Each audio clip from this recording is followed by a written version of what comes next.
We now come to the statement on Ukraine. I call the Prime Minister. Thank you, Mr. Speaker. Less than a week since I called on this House to show the courage of our predecessors, we see clearly before us the test of our times, a crossroads in our history.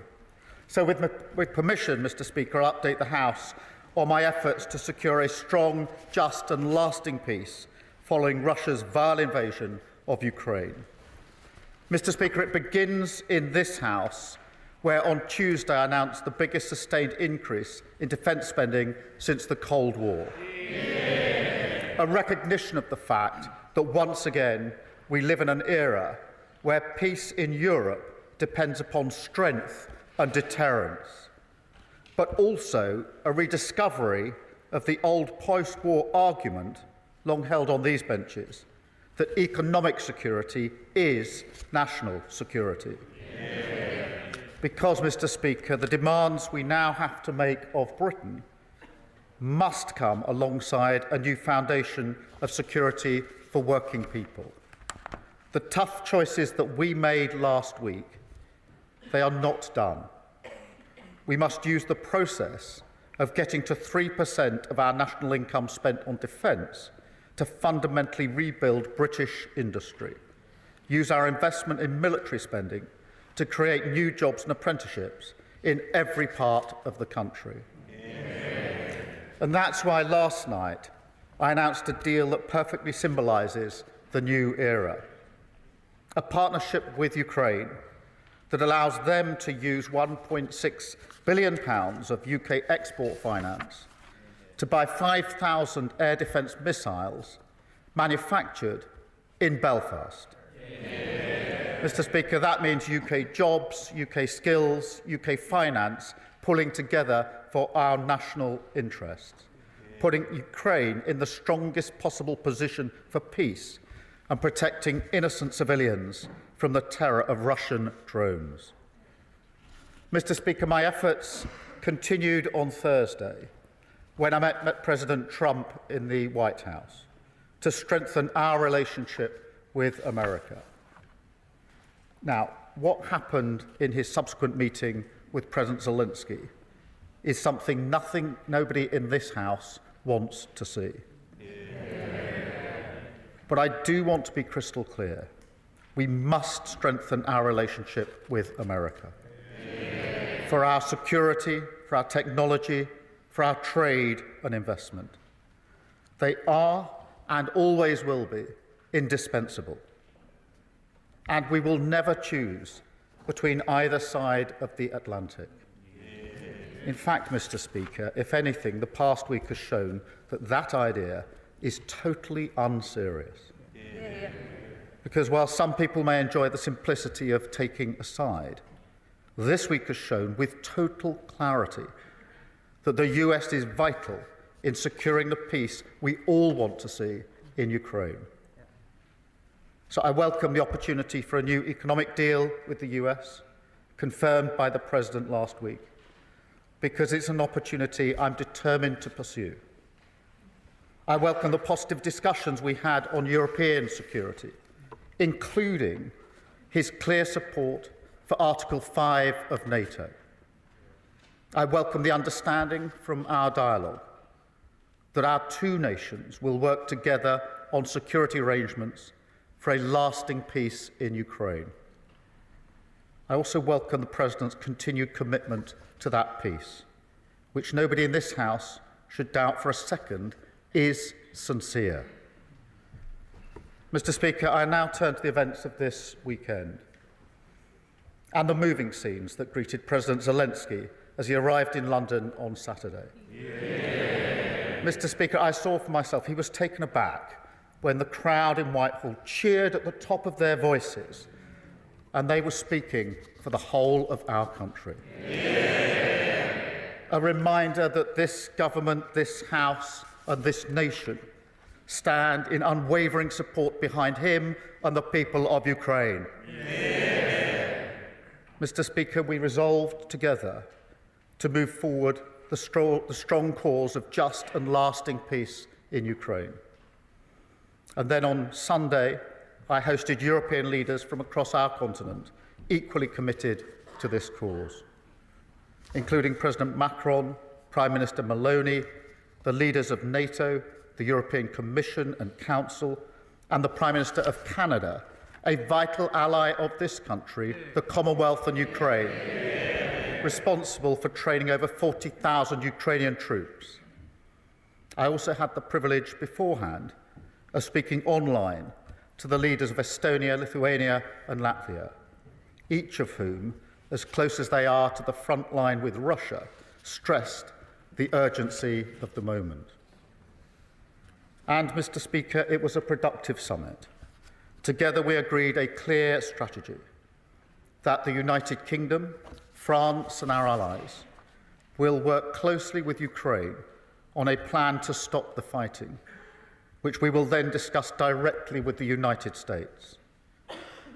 It's a plan that has 4 clear principles, which I'll now share in full with the House. First, that we must keep the military aid to Ukraine flowing, keep increasing the economic pressure on Russia, and to that end, alongside our partnership on air defence, we're doubling down on military aid. Already this year, we've taken our support to record levels. But on Saturday, we also agreed a new £2.2 billion loan for Ukraine, backed not by the British taxpayer, but by the profits from frozen Russian assets. Second, Mr. Speaker, we agreed that any lasting peace must guarantee the sovereignty and security of Ukraine, and that Ukraine must be at the table when negotiating their future. That is absolutely vital. Third, we agreed that in the event of a peace deal, we will continue to boost Ukraine's defences and Ukraine's deterrence. And finally, fourth, we agreed to develop a coalition of the willing, ready to defend a deal in Ukraine and guarantee the peace. Mr. Speaker, after all, the Ukrainian position is completely understandable. For them, the war did not begin 3 years ago. That was merely the latest and most brutal escalation. They have signed agreements with Putin before. They've experienced the nature of his diplomacy and the calibre of his word. We cannot accept a weak deal like Minsk again. No, we must proceed with strength, and that does now require urgently a coalition of the willing. Mr. Speaker, we agreed on Sunday that those willing to play a role in this will intensify planning now. And as this House would expect, Britain will play a leading role with, if necessary, and together with others, boots on the ground and planes in the air.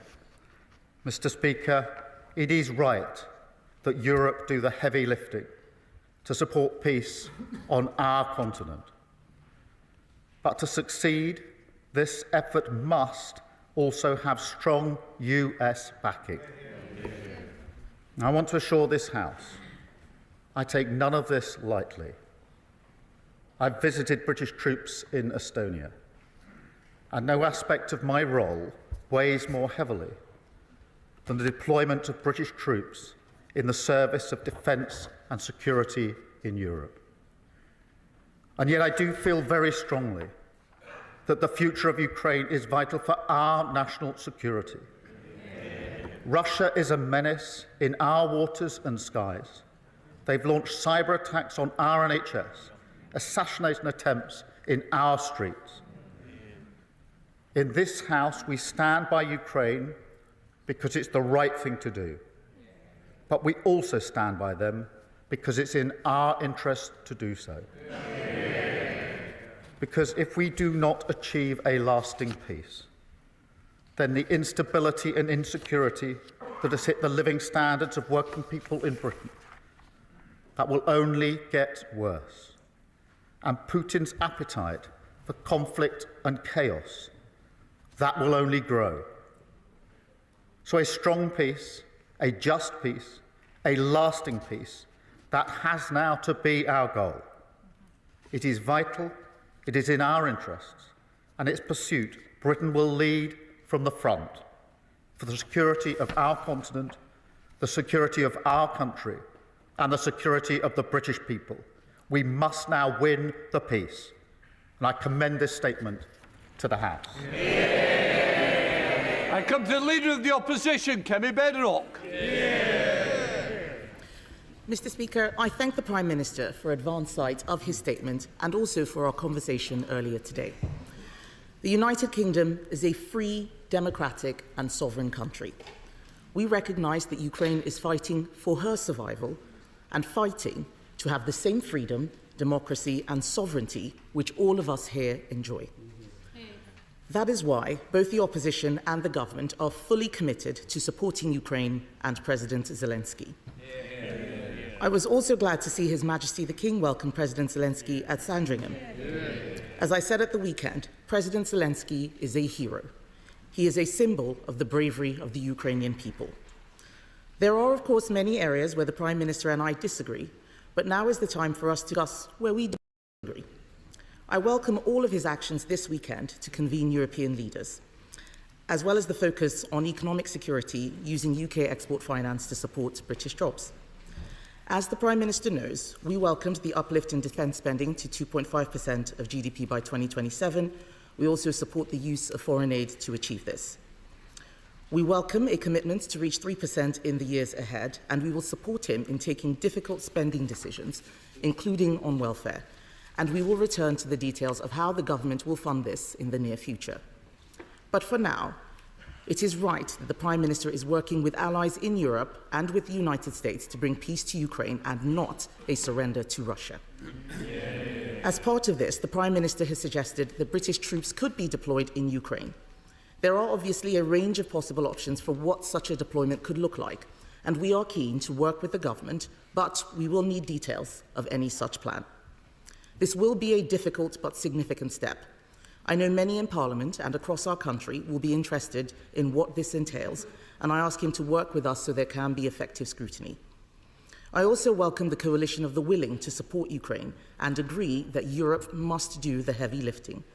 So can I ask the Prime Minister to update us on what European and other allies are willing to offer towards this coalition? Can I welcome the use of the proceeds from frozen Russian assets to support Ukraine, and ask the Prime Minister if he has plans to go further and use the frozen assets themselves?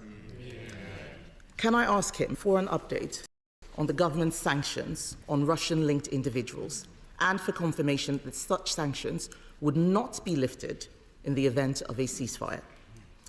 Can I ask the Prime Minister to update us on the steps he and other allies are taking to ensure that Ukraine is at the negotiating table for any peace plan, and what he thinks can be done to heal the rift with Washington? As the Prime Minister referenced in his speech, the Minsk agreements of 2015 failed to stop Russian aggression and ultimately did not return Ukraine's territorial integrity. His second principle is that any lasting peace guarantees the sovereignty of Ukraine. So can I finally ask how the Prime Minister will work to ensure we avoid a repeat of the Minsk agreements, and how we can ensure that any peace fully protects Ukrainian sovereignty?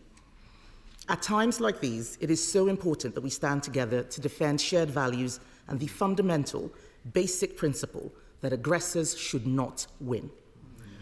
The Prime Minister will have our support to do that, and to ensure that we continue to uphold those values all of us in this Parliament hold dear. Prime Minister. Can I thank her for her message and our discussion this morning? And can I thank the Leader of the Opposition for her support for the measures that we are taking? It matters across this House that we are united on this issue. It matters to the Ukrainians and to President Zelensky. And I can tell you that he was moved by the reception that he got in our country on Saturday. And I can tell you I felt very proud to be British on Saturday when our country spoke with one voice, and she reflects that with the unity across the House, and I do thank her for it. She asks about the details of any deployment. We will, of course, put details before the House when we get to that stage, if we get to that stage. And as I mentioned to her this morning in our phone call, I will make sure that she gets whatever briefings she needs to be able to look at the detail before it's put before the House, so she's fully informed. On the question of other allies, we had a long meeting yesterday with a number of allies. My strong view is that we have to move forward, we have to lead from the front, and therefore we need a coalition of the willing, because otherwise we will move at the speed of the most reluctant, and that will be too slow. A number of countries and allies indicated their support. They will set that out in due course. I won't pretend that every country is in the same place on this issue. That is why I and others took the view that we should take a leading position and move forward. But I will give further details as they become available. On the question of the frozen assets themselves, obviously the proceeds, the profits, are being used in the way that the House understands in accordance with the statement I just made. On the assets themselves, it is a very complicated issue, not straightforward, but I do think that we need to do and are doing more work to look at what are the possibilities, at least, along with other countries. But I'm not going to pretend that this is simple or straightforward. On the sanctions, we introduced the heaviest sanctions last week that we've put in place, and she is quite right. They must not be lifted just because there's a cessation in the fighting. They must be kept in place as a vital part of our armoury, something which didn't happen with Minsk, and she's quite right to say that we have to avoid the mistakes of the past, which is why a security guarantee is so important, a guarantee that we should lead, but needs US backing if it's to act as a proper guarantee. And of course she's right to say Ukraine must be at the table in any discussions about the future of Ukraine, and I think that's a common position across the House. Thank you. The Foreign Affairs Select Committee, Emily Thornberry. Dame Emily Thornberry. Very much, Mr. Speaker. We all watched with alarm and distress the scenes from the White House on Friday, but equally were, across the country, extremely grateful that we had a Prime Minister who had such a pitch-perfect response at the weekend. And as he works towards a just peace for Ukraine, he has the support of the whole country in doing so. But here is the question. The Prime Minister said on Laura Kuenssberg on Sunday that following the cuts to the aid budget, that he would go through line by line to ensure that the priorities of Ukraine, Sudan and Gaza were all prioritised in a lasting peace.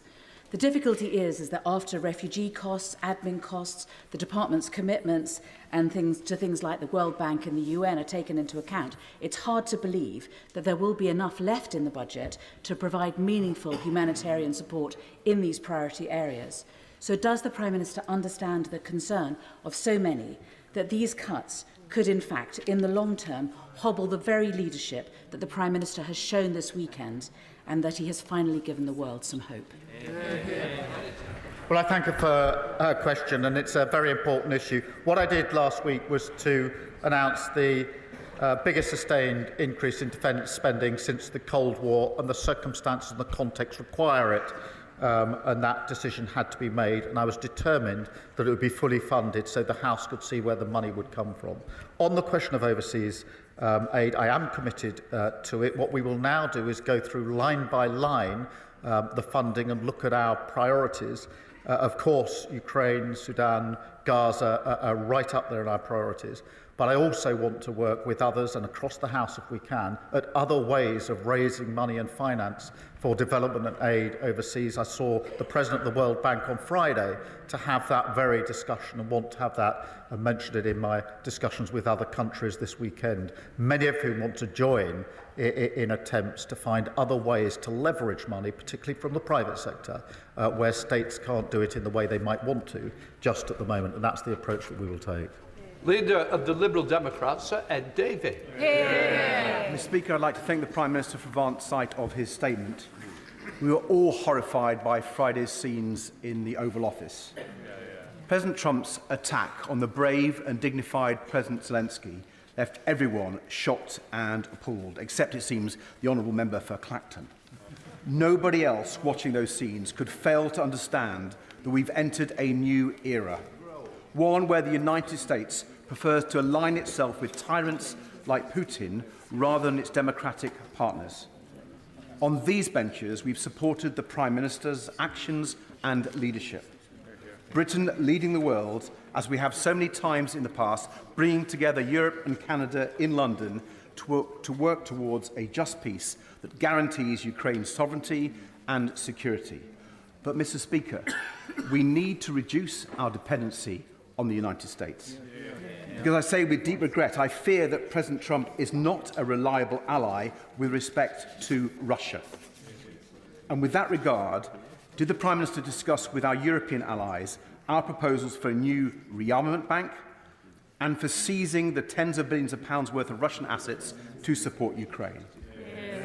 And in his conversations with the Canadian Prime Minister, was he clear that we stand with our Commonwealth ally in the face of President Trump's threats?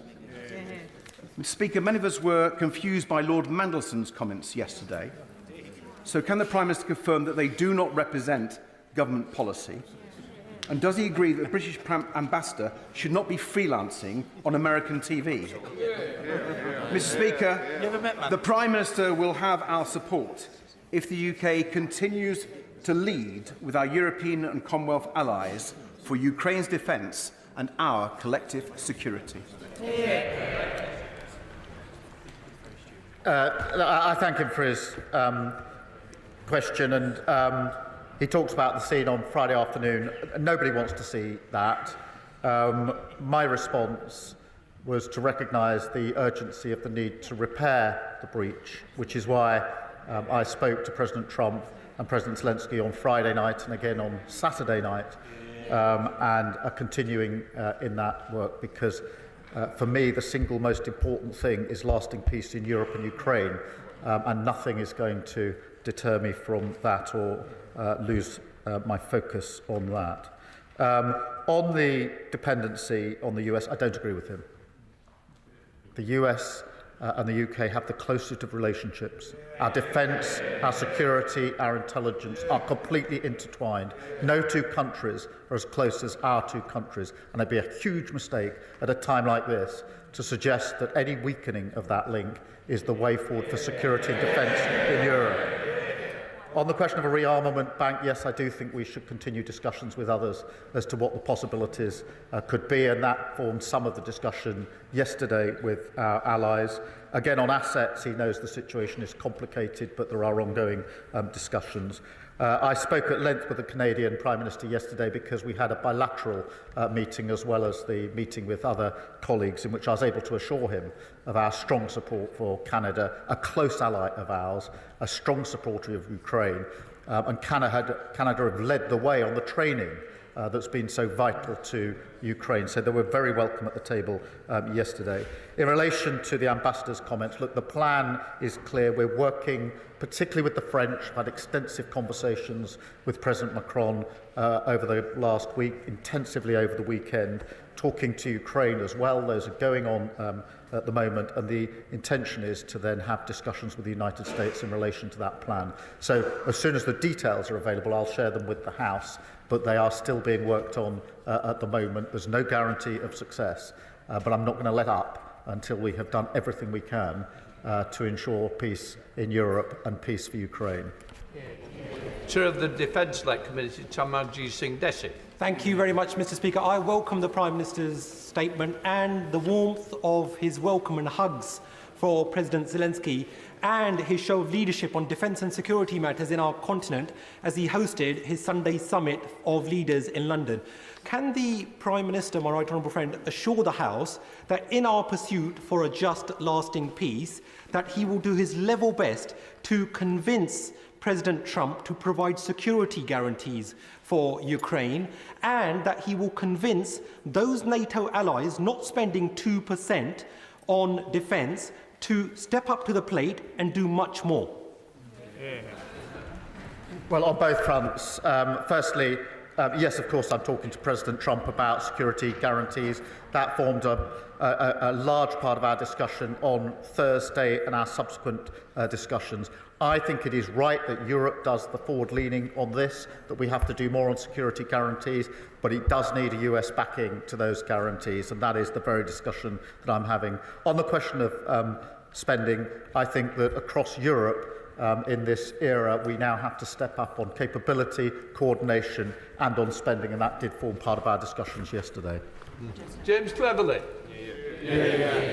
Thank you, Mr. Speaker. I find myself in the strange and rather uncomfortable position of very much agreeing with the Prime Minister on everything he has said today. And whilst I often take great delight in criticism of the government, I think this weekend he has not really put a foot wrong. But he does need to go further. The small increase in defence spending that he announced was welcome, but fundamentally we do need a gear shift on this.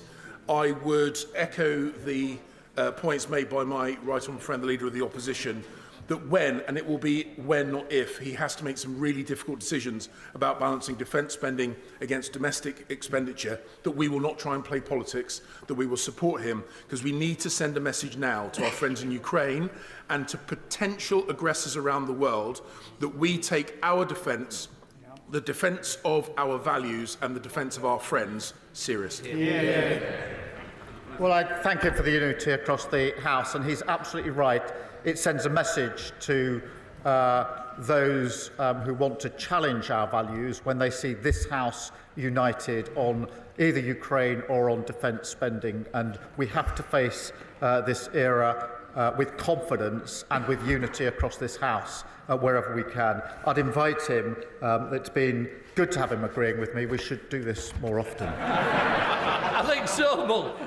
Thank you, Mr. Speaker. I'd first of all like to thank the Prime Minister for the leadership he showed pulling together all our allies yesterday in London and acknowledging the bravery and sacrifice of the people of Ukraine. I was in Ukraine last week.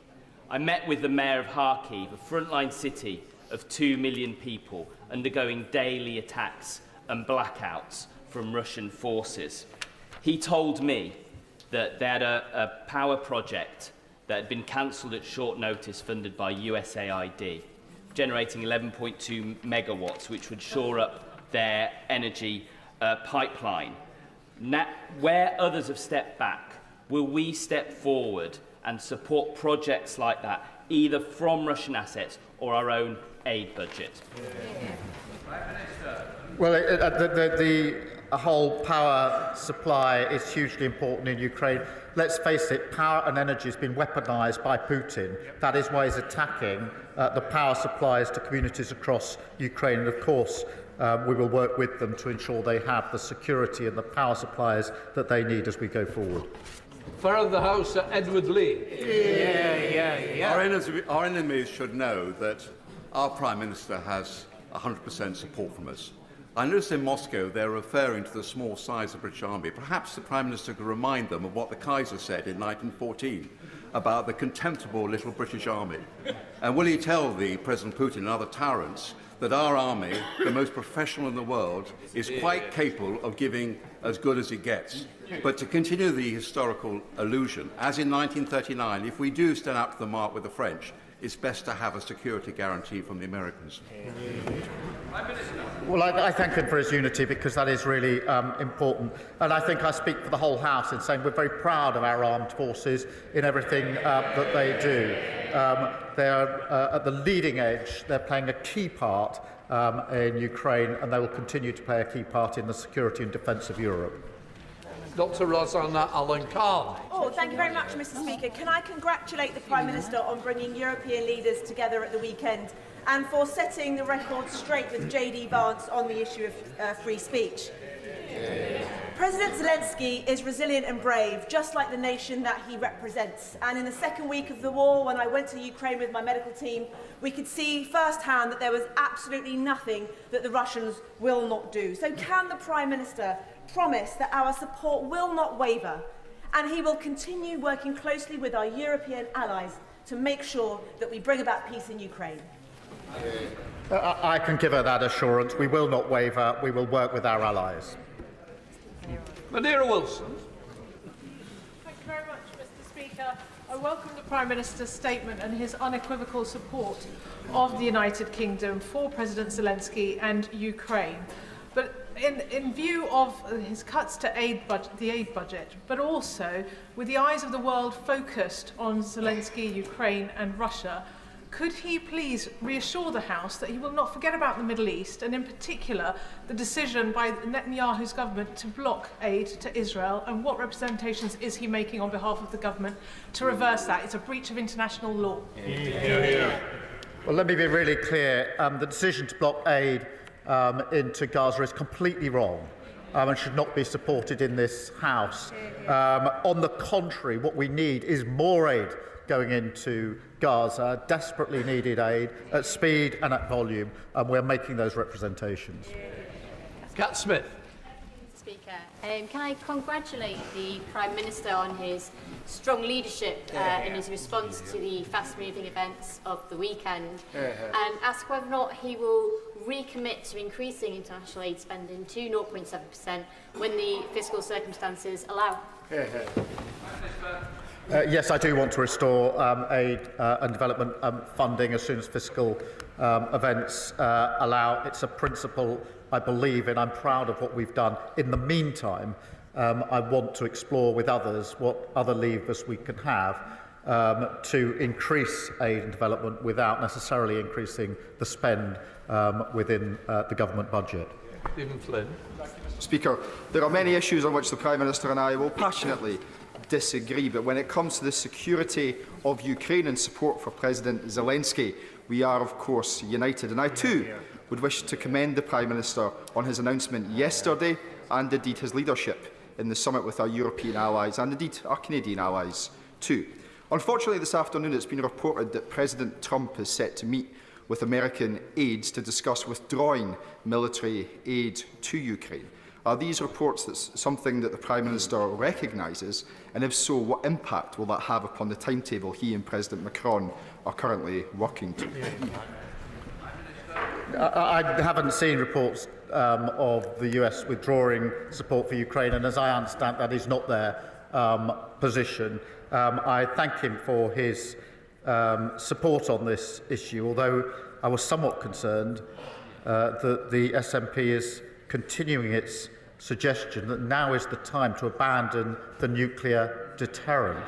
If ever there was a time to reaffirm support for the nuclear deterrent, it is now. We mustn't reduce our security and defence. I think it is a completely wrong-headed decision they should reconsider.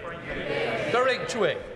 Mr. Speaker, again, the actions of the Prime Minister this week demonstrated why UK leadership in defence and security on Ukraine is crucial. I also agree with the Prime Minister that it's important to strengthen our relationship with the US. But can I ask him, in the coming months, will he consider whether we should be bringing forward a proposal to hit 3% spend before the next election? We need to do what it takes. I set out our position last week, which is 2.5 by 2027 and 3% in the next Parliament as fiscal as fiscal circumstances allow. Andrew Mitchell. Mr. Speaker, the Prime Minister should surely be commended both for the meetings he held in the White House last week and for the effective leadership which he has shown over the weekend. Will he bear in mind, as he seeks to forge this coalition of the willing with urgency and vigour, that the GDP of Russia is some $2 trillion. The GDP of the 6 European members of NATO, most committed, is more than 7 times that, at $15 trillion. And that should surely add to the effectiveness of the deterrent and the work that he's now doing with European allies. I thank him for raising this point. And we mustn't lose sight of the fact that the Russian economy is being damaged by the measures that we are collectively taking, particularly on sanctions. And we should have self-confidence in the ability of Europe to pull together, whether that's on military issues, whether it's on finance issues, for the collective security and defence of Europe. And that is why I think it's time, we've said it many times, that Europe needs to step up. Now is the time to step up. Now is the time to lead. And that's why I was pleased that we moved things on a little bit in the last few days in that regard. Emma Lawber. Thank you very much, Mr. Speaker. And I thank the Prime Minister for his statement today and his continued strong leadership. In contributing troops, drones and other munitions, Russia's allies remain active participants in Russia's illegal war in Ukraine.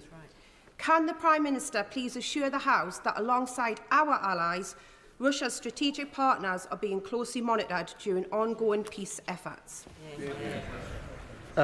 She's absolutely right, and we continue to do that. We need to bear down on Russia and all of those that support Russia in this illegal war. Hello, Maguire. Thank you, Mr. Speaker. We welcome the increase in defence spending, but when I served there was over 100,000 troops and today there's just over 74,000. It's essential that we reverse the Conservatives' irresponsible 10,000 troop cuts. Will the Prime Minister commit to reversing this devastating cut so that the UK can credibly support collective European security in the absence of US support? Firstly, we're going through a strategic review of our capability gauging against our challenge, and obviously I'll put the results of that before the House in due course. I would just caution against perhaps the suggestion, if I got it right in the second hand of her question, that somehow we should take this as a moment to go it alone without the US. I fundamentally disagree with that. I think it would be the wrong. We've never chosen that course in our history. We shouldn't choose it now. Joyce Fenton-Glenn. Thank you, Mr. Speaker. I thank the Prime Minister for his statement today and his diplomatic efforts to restore our international reputation since taking office. But can my honourable friend confirm the basic principle that no decision can be made about the future of Ukraine without their elected leadership in negotiations, and that any ceasefire must be adhered to by Russian aggressors and not just the Ukrainians? I agree on both propositions. Ukraine needs to be at the table. There have to be security guarantees, because we know from history that Putin does not honour agreements that don't have security guarantees. That's precisely why we need one. Tom Tugendhat. Thank you, Mr. Speaker. May I join those echoing the call to thank the Prime Minister for his leadership over these recent days. He has definitely spoken for Britain when he's spoken on the world stage. May I ask him to join me in thanking those parliamentary staffers who, while he was doing that, were driving aid to Ukraine. And may I ask him, he's brought together, quite rightly, a coalition of European and NATO partners. Is he working on those further afield? As he knows very well, Australia has already donated Bushmasters, and many are concerned about Iran's support for the Russians through their Shahed drone programme. Is he reaching out to the Middle Eastern allies as well? Can I first thank the parliamentary staffers who've done such significant and important work. On his important question about reaching out beyond Europe, I agree with him. We are doing that. This needs to be as broad a coalition as we can put together with different capabilities, each country making whichever contribution is the most significant from their point of view. And I thank him for his support and over the weekend. Very good. The Prime Minister deserves plaudits for the skillful way in which he has handled his visit to Washington last week, as he does for the resolve that he's shown to stand against Russia's illegal invasion of the sovereign state of Ukraine. Surely, though, this was a moment to accept that the post-war international settlement has now been fractured, and that the necessary rise in defence spending should be achieved by changing the fiscal rules, not by cuts to international aid, which will only see more people slain by famine, drought, disaster and war. The reason that we will not change the fiscal rules is that we need economic stability. We experienced economic instability only a few years ago under Liz Truss. The loss to our aid budget and all budgets would be far more profound if we go back to instability, and I'm not prepared to do it. Nigel Farage. Thank you. It may be a great irony that a Remainer Prime Minister used Brexit freedoms as effectively as he did yesterday. Indeed, as Number 10 briefed. We are now in a unique position compared to the rest of Europe, and yesterday was a triumph. I also applaud him making such positive words about President Trump and our relationship with America, even if nobody behind him agrees. But here's the key. President Zelensky has now accepted that he's going to sign the minerals agreement with America. And America's going to put in $100 billion or whatever it is, and thousands of Americans will be in Ukraine. Is that of itself enough of a security guarantee? No. Or does it mean that we need to send British troops? And if we do, given the size of our army, how many? The mineral deal is not enough on its own. But can I just remind him, Russia is the aggressor. Zelensky is a war leader whose country has been invaded. And we should all be supporting him and not fawning over Putin. Joanna Baxter. Thank you, Mr. Speaker.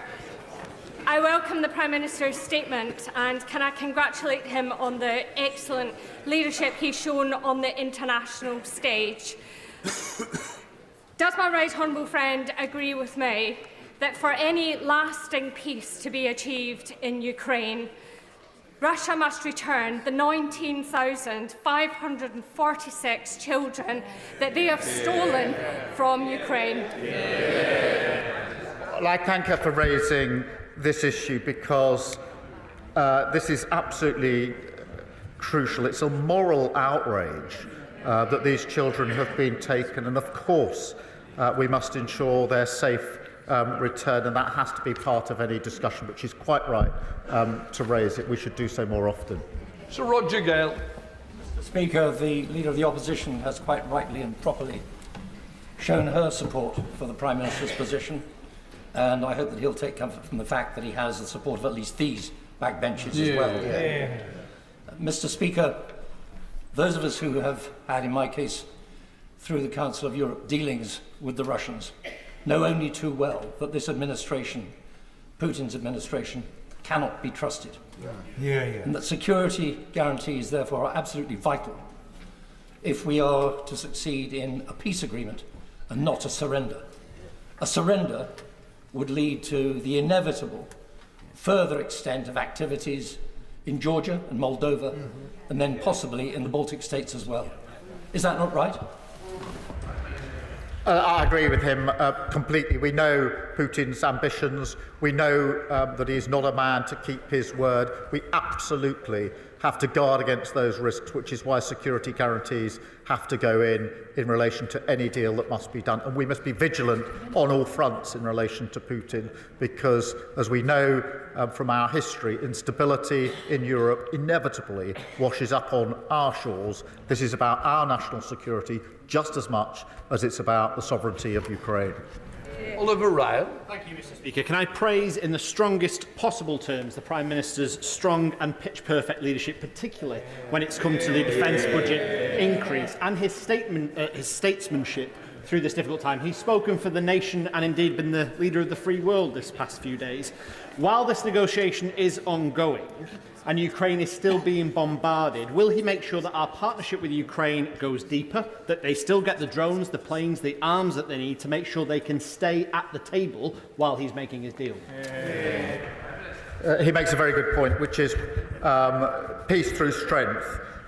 It is vitally important that Ukraine's put in the strongest possible position to fight on if necessary. There may not be a deal, or to be in the strongest position to negotiate if there are negotiations. On both fronts, we mustn't let up. On the contrary, we should double down and provide more support.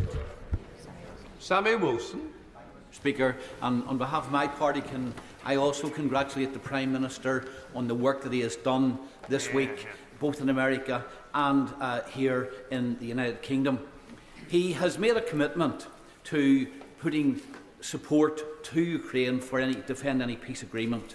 But given the state of our armed forces and the overstretched nature of those forces, how sure is he that he can deliver on that commitment? And does he not agree that there needs to be a continued role for America in the defence of democracy against terrorising tyrants?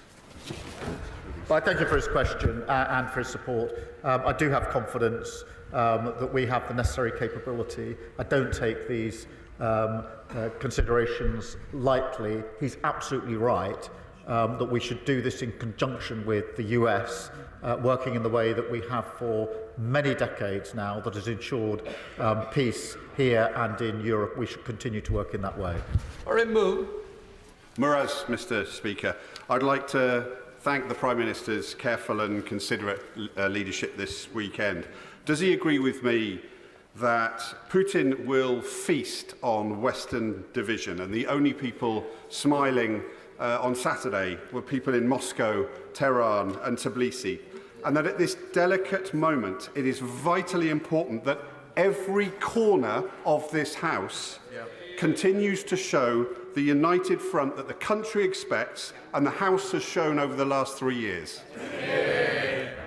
I agree with him. Putin does feast on division, and when I was leader of the opposition, amongst the reasons I supported the then government was because Putin would have been the only winner if there was division in this House, and that's why I commend the leader of the opposition, the party opposite, for continuing that unity, because it demonstrates to Putin that we're a united House on this issue. Sir Bernard. Thank you, Mr. Speaker. Can I just point out that President J.D. Vance seems to be in favour of free speech, but not free nations. And isn't it, don't we also have to point out what others are saying is there is no history of Vladimir Putin proving a trustworthy treaty maker, and that there can be no security, there is no path to a peace in Ukraine that is secure without the engagement of the Americans, the failure of their support risking a wider war in Europe that would inevitably draw them in. Can we quietly and diplomatically keep making those points to the White House so that we have a chance of peace in our continent? Well, he's quite right. The history is that Putin is untrustworthy. That is why the Ukrainians are so concerned that there should be a security guarantee in relation to any deal. They've been here before. They've seen the credibility of his word. They know he's untrustworthy. That is why they're so concerned. We share their concern. We're working with them. He's quite right that we need the US to be working alongside us and with us in the way we have done for decades to ensure the security and defence of Europe. And I will continue to ensure I can do everything I can to ensure that that arrangement that has proved so successful, the alliance that is NATO, the most successful, important alliance we've ever had, continues and goes from strength to strength. Calvin Bailey. Thank you, Mr. Speaker. The Prime Minister has our gratitude for steering a very difficult path over recent days, and I welcome his statement earlier. Defence is a vehicle for social mobility, career security and opportunity for our young people, as it has been for me, and defence has deep historical links with Londoners, the Gunners, Hammers and Leyton Orients. But many Londoners are not actively engaged by defence at present. Would the Prime Minister agree with me that we must engage every part of our country, not only with the serious challenge we face, but with the opportunities too? I do think this needs to be a whole-nation approach, including young people. This morning, we had a number of small businesses in the defence sector with apprentices, with young people who explained to me why they wanted to work in the defence sector, and that was not only the secure, well-paid, skilled job that they would get, but also the pride that they would feel in working in defence and security of their country. Leila Mral. Following that question before me, actually the opportunities are not just for defence, they're also for the NHS. I went in January, in the week of Trump's inauguration, cross-party to visit Ukraine so that we could offer our support. And while there, I had the privilege of meeting veterans, many of whom had lost limbs, had world-leading prosthetics. And the fact is the Ukrainians are now world-leading in these matters. So the 100-year partnership exists. What are we doing in the UK so that we can supercharge not just defence but also rehabilitation, which helps us, not just them. Can I thank her for raising this? When I went to Kyiv just the other week, there were many moving aspects, but one was the NHS, or some of our NHS workers, in a burns unit hospital in Kyiv, where I met some that had returned from the front line with the most appalling burns. Very difficult to see and watch and look at, and including civilians who'd got caught up in blasts. And I, for one, was very proud that we had NHS workers there with the workers, the health workers in Ukraine, working together to do the very best they could for those in that burns unit. And that's a small example of what she speaks of. Richard Bergen. Thank you, Mr. Speaker, and I very much welcome the growing push from numerous countries for a peace deal between Russia and Ukraine, and that must be a just peace. Too many lives have already been lost following Putin's illegal and brutal invasion. But I am alarmed by the issue of deploying British troops on the ground in Ukraine and British military planes in the skies over Ukraine, because there's no getting away from the fact that would risk our country coming to a direct military conflict with a nuclear-armed Russia, and the consequences for millions of people in our country and across Europe of such war and nuclear conflict really don't bear thinking about. So given the enormity of such a decision, will the Prime Minister commit to ensuring a vote in the House of Commons before any such deployment, in keeping with the important principles of our parliamentary democracy? The risk to our country is if we do not fight for the peace. My position on sustained deployment of our troops is that this House would, of course, want to discuss that and vote on that, but we're nowhere near that stage at the moment. Sir Julian Lewis. Thank you, Mr. Speaker. The Prime Minister's very capable Defence Ministerial team will have told him that even were he to be able to accelerate investment and expenditure on defence more rapidly than has already been outlined, there would be a considerable time lag, given the complexity of modern equipment, before industrial output could be ramped up. So when he talks about, as he did, intensifying planning, will he include the creation of a defence industrial expansion unit in the machinery that is setting up now, so that as resources become available, the output of military equipment can be at the fastest possible rate? I thank him for his question. We already have a unit working on rapid deployment and procurement in relation to Ukraine, and of course that and other aspects need to be ramped up. Rosie White. Speaker, the Prime Minister has shown an unwavering commitment to Ukraine this weekend, and I stand with him in that. Will the Prime Minister reiterate this government's support for Ukraine's sovereignty and our commitment to work with our allies both in the US and Europe, so that we are in the best position possible to work towards a lasting peace? Well, I thank her for her question, and I agree with the sentiment. We will work with our allies and with the US towards the security and defence of Europe. Dame Harriet Baldwin. Thank you, Mr. Speaker, and can I thank the Prime Minister for his statement, but also for the hard yards that he is putting in at the moment for our national security. May I suggest another angle that the House would appreciate an update on, and that is last year the Treasury Committee did an inquiry into Russian sanctions. We received evidence that Russian hydrocarbons are still ending up in the UK. So could he explore the idea of improving our national security by making sure that the oil and gas that we consume in this country comes predominantly from this country? She's right, and our energy independence is hugely important, and I think the last 3 years have shown that we're far too exposed. And on the question of the sanctions and hydrocarbons, obviously we'll look closely at it.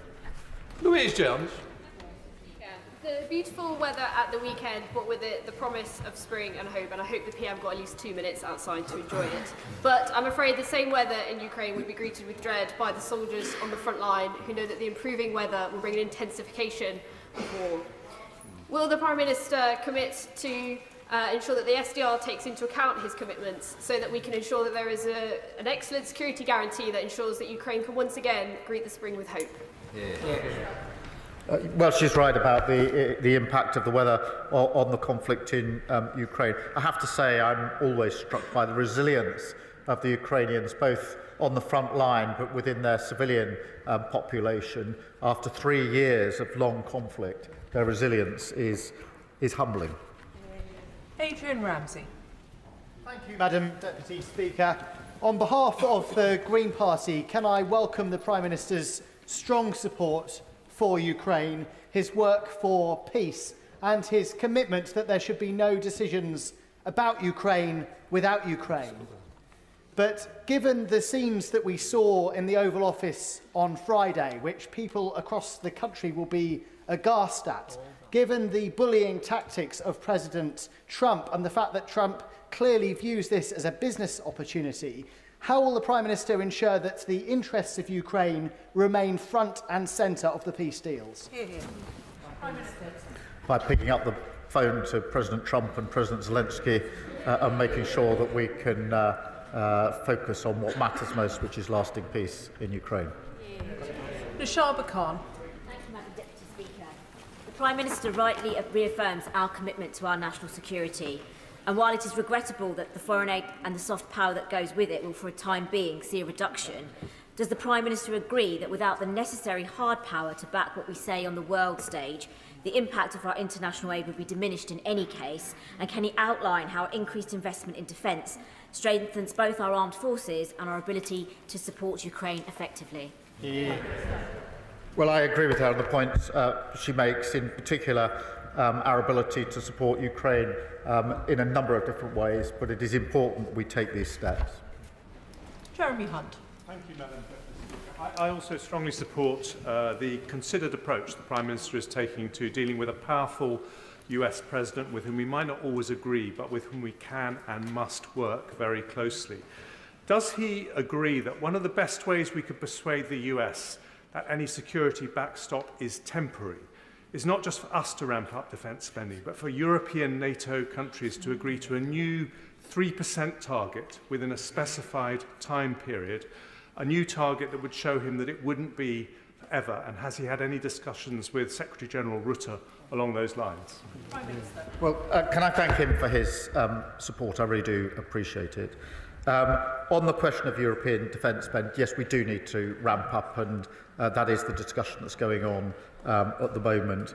And I am in near constant discussion with Mark Rutte at NATO on this issue and many others, as he will appreciate over the last few days. Jonathan Brash. Thank you, Madam Deputy Speaker. Can I thank the Prime Minister for his leadership over the last week? Our Europe is more united thanks to his actions. Our ties with the United States deepened as a result of his actions, and critically, Ukraine is better supported as a result of his actions. Our nation walks taller this week thanks to what the Prime Minister has done in the last week.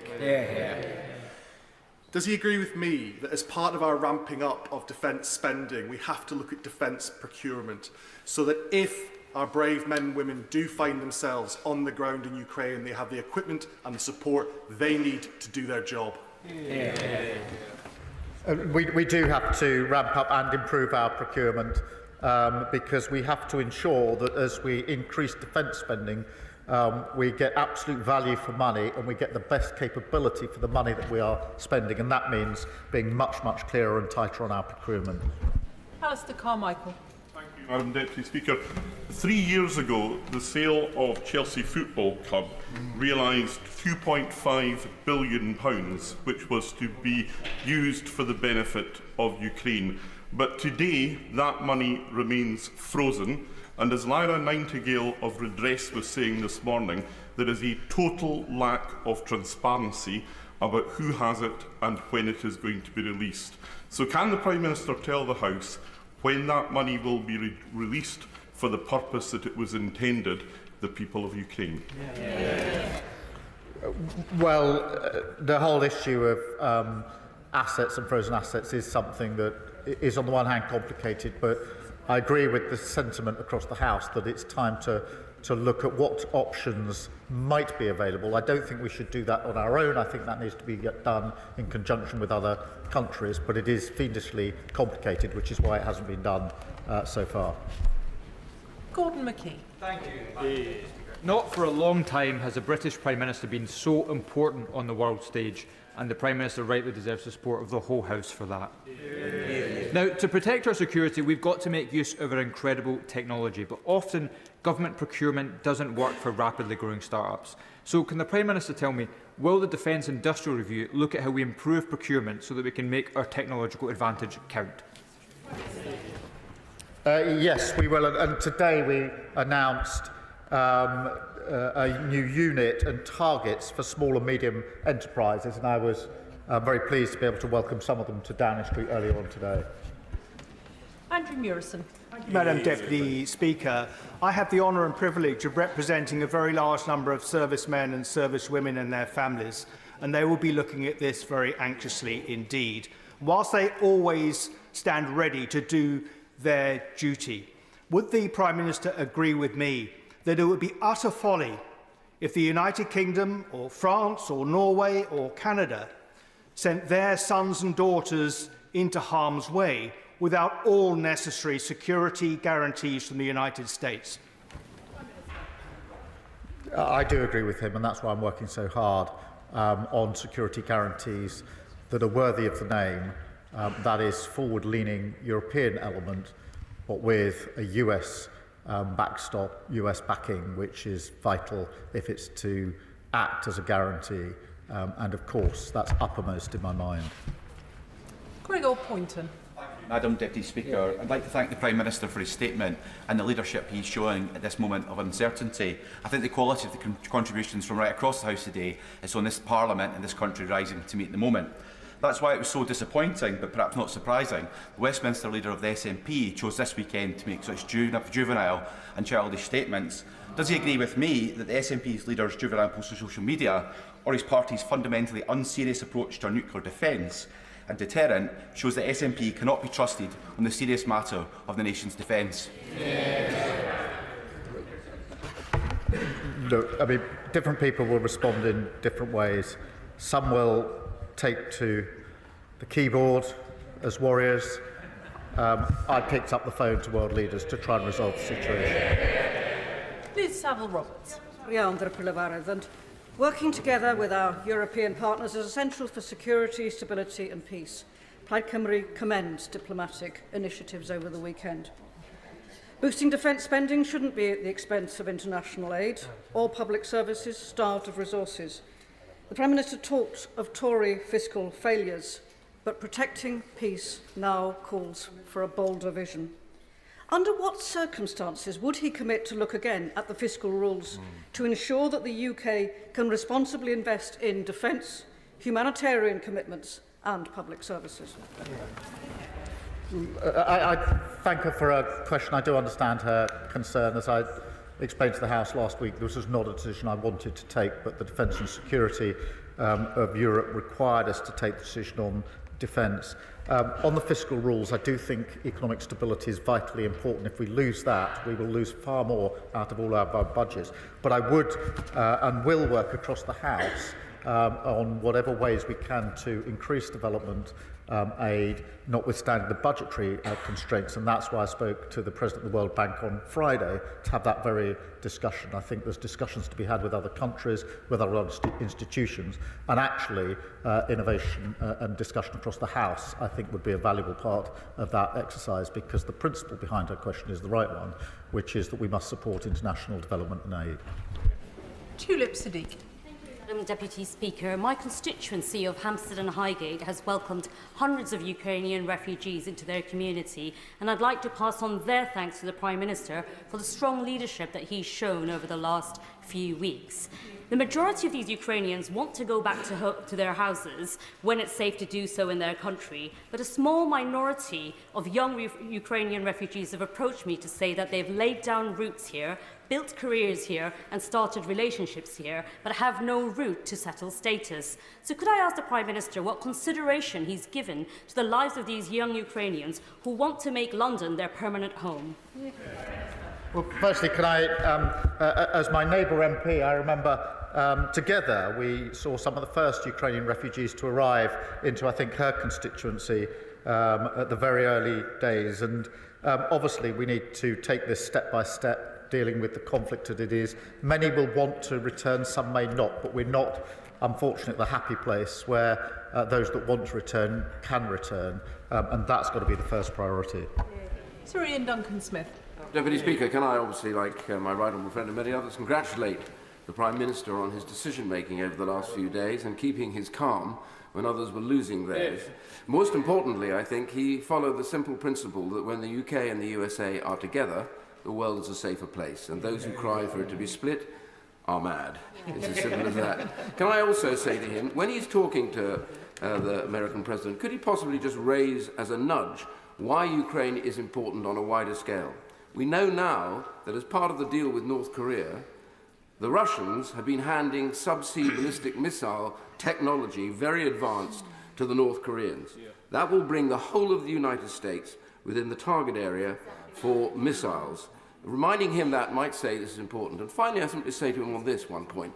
The coalition of the willing, no matter how big it is or how powerful, cannot succeed if Russia's demand for the complete demilitarization of the Ukrainian forces exists. They must be allowed to stand with their arms in case this breaks down again. Well, on both, I mean, on the North Korean element, this is a significant development, and it expands the threat and the risk, and we all need to see it in those terms. On the question of Ukraine's sovereignty and security of Ukraine has to be at the heart of that, and part of sovereignty is deciding for yourself what your defence capability is, and we mustn't lose sight of that, because security guarantee is not just what the Europeans or the US do, it also Ukraine's ability to defend herself as a sovereign country. She should be able to do so. Bill Esterson. Thank you, Madam Deputy Speaker. The Prime Minister was right to say in his statement that economic security is national security. The same is true of energy security, as we see in the way the Clean Power Plan is set up. So can I encourage my right honourable friend to use the success we have in this country in developing alternative energy technology to support Ukraine in giving it energy and national security, while we do the same here? Energy security in Ukraine is hugely important. It's being attacked every day, and that is why it's so vitally important that we help Ukraine defend its own energy arrangements, but also work to a lasting peace which allows them to prosper and thrive in the way that we all want in Ukraine. Vicky Slade. Deputy Speaker, I welcome the government's commitment to increasing defence spending, but I am troubled by it being done entirely on the back of the overseas development aid budget, and I hope he'll keep an open mind into alternatives. And it was reassuring to see the uplift in the air missiles explicitly being linked to British jobs in Northern Ireland. So what assurance can he give that defence spending on new equipment, be it weapons, kit and tech like drones and IT, will be focused on UK manufacturing and innovation, so boosting British growth? Well, I thank him for a question, and I'm really pleased that the announcement we made over the weekend was for jobs in Belfast. Hugely important, and that's the model we should follow, that as we ramp up defence spending and capability, we should be looking predominantly at that supporting UK jobs, UK economy, and the secure, skilled jobs that go with it should be in our economy, because economic security is important in the UK, just as defence and security is important. Stella Creasy.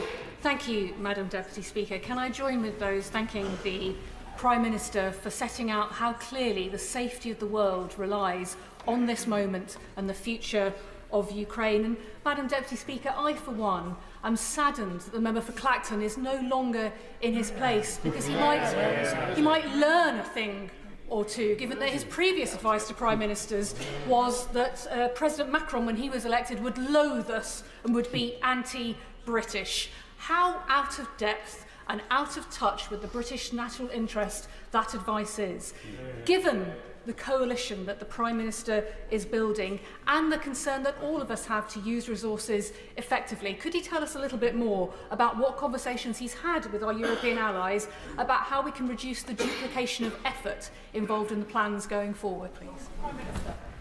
Well, I thank her for a question. I do think it's important we work with our European allies, whether that's ramping up spending or capability, but the point she makes about coordination is also important. We have to learn the lessons of the last 3 years. Many European allies and others have provided capability to Ukraine, but it hasn't been coordinated enough. And our collective security and defence, to my mind, requires that we coordinate our efforts much more closely as well. Sir John Whittingdale. Thank you, Madam Deputy Speaker. Does the Prime Minister share my concern and sadness that any settlement appears to involve acceptance of the Russian occupation of parts of the sovereign territory of Ukraine? And will he recognise that the Baltic nations will now feel even more exposed?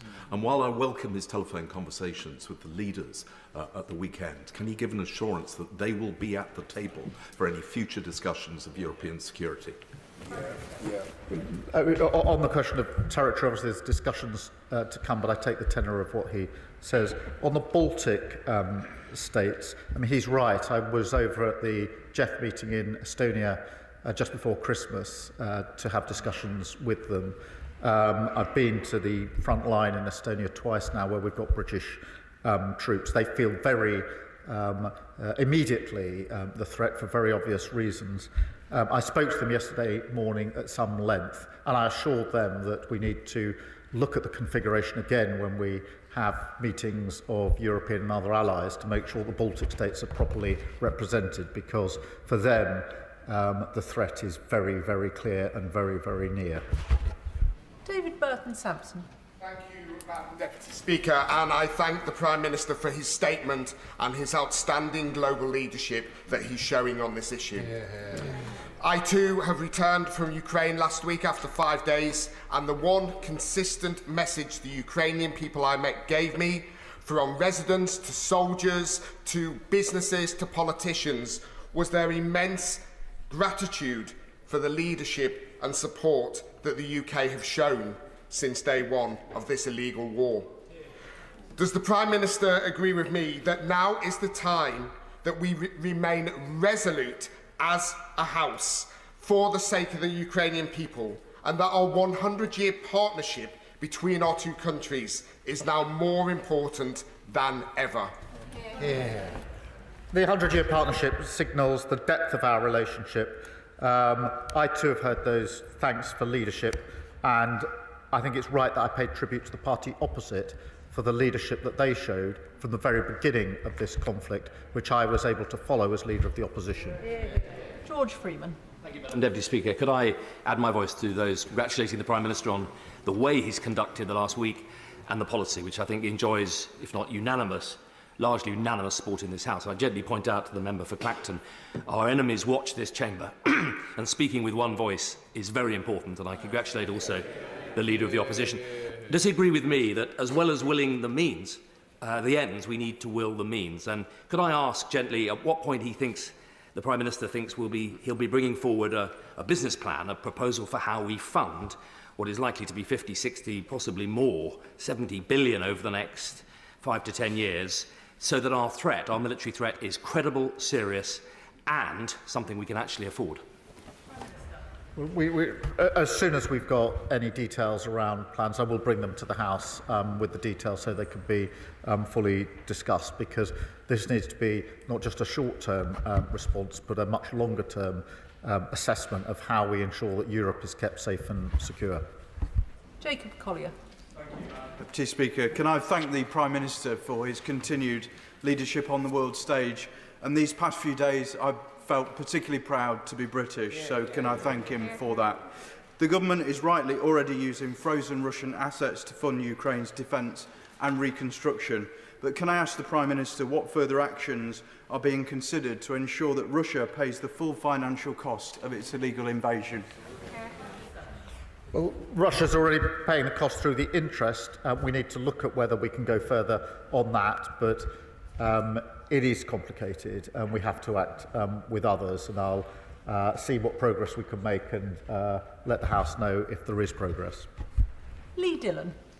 Madam Deputy Speaker. I too had the honour of being in Ukraine for the 3rd anniversary, and as other honourable members have said, whether it was communities, military personnel or Ukrainian politicians, the gratitude expressed to our nation to stand strong with the Ukrainians was clear to see. Before going to Ukraine, I held a round table in my constituency of Newbury, and Ukrainians who are here, Prime Minister, are clear on the thankfulness for being given safety, but also the need for the visa schemes to be amended so that children can finish their education and that they can meaningfully secure employment without having time-limited visas. So will the government review that to make sure that we stand with Ukrainians here in the UK as well as those in their home country? Well, we'll take the points you make into consideration. Obviously, the immediate situation confronting us is the question of how we settle the peace, but he's right to raise these other concerns. James Frith. Thank you, Madam Deputy Speaker. Can I add my voice to those around the country that have said how proud they are of our British Prime Minister and indeed how proud they are to be British. He has led from the front, and I hope very much in the years, months and the weeks to come, I should say, that he will hold that in mind and strengthen his resolve as we move forward.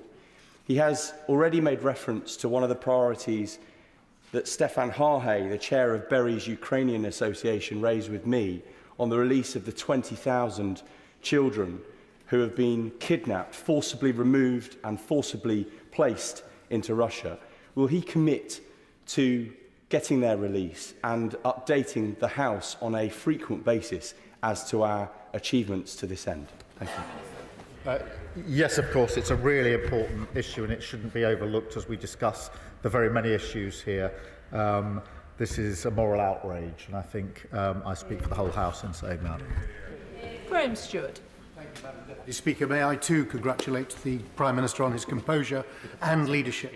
But as his honourable friend, the member for Widnes and Hellwood, said, we've got to ensure that we have the resources in place to tackle this. The whole of Western Europe is in the same position of being in a difficult financial position and a demographic position. So will he look again at finding the means to deliver our promises, because his leadership and his rhetoric has been fantastic. But going forward, we're going to need the hard power to back it up.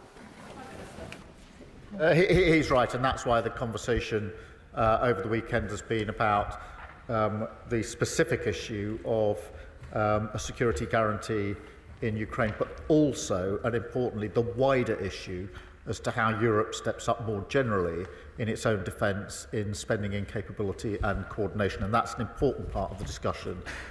We shouldn't just focus on the question of the security guarantees. They're part of the argument, but they're not the whole argument. Alan Strickland.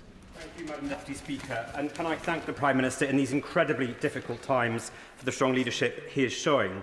Would he agree with me that one of the many things that's become clear in recent months is that the security of Britain rests on a secure Europe?